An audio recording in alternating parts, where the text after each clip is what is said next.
Мына Каракол шаарынын лыжный базасынын жанында мындай сонун домиктер салынган.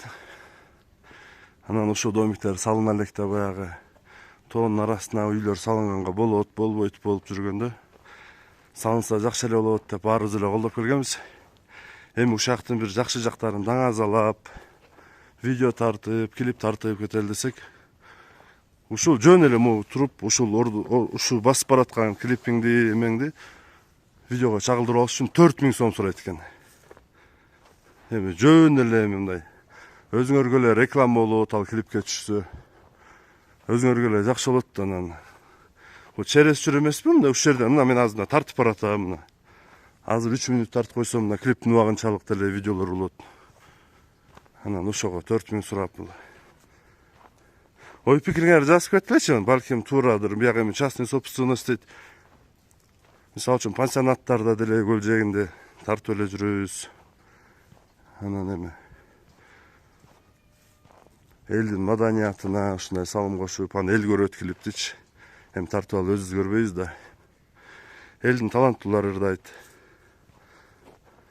Ошо ой пикириңерди жазып койгулачы. Ошол себептен мына бияктан биз клип тарта албай кетип баратабыз. Азыр бизде анча акча тыйын жок. Чтоб көчөдөн эле клип тартып атканга 4000 бергендейчи. Рахмат, мына ушакка келип эс алып кетиңиздер. Эгер эки жактан келсеңер, мына силерге бесплатный реклама. Бул Каракол шаарынын лыжный базасынын жанында. Неле аты? Spy Paradox белебизби?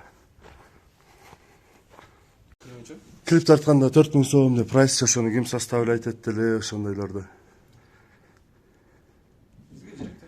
Директор ким? Ким директор? Жок, ошо директоруңуздун атын айтып коюңуз ошол.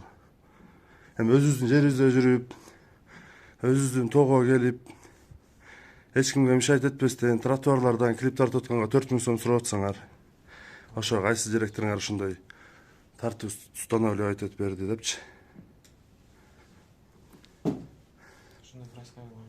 Я. Свадьба болгондорго, а биз өзүбүз эле 3 эле киши келдик да, 3 эле киши. Эгерде азыр биз тартып аткан болсок, эмне мындай чара колдонуп аласыңар? Акча төлөбөй тартып атсак. Бияка келесиң. Ресепшн.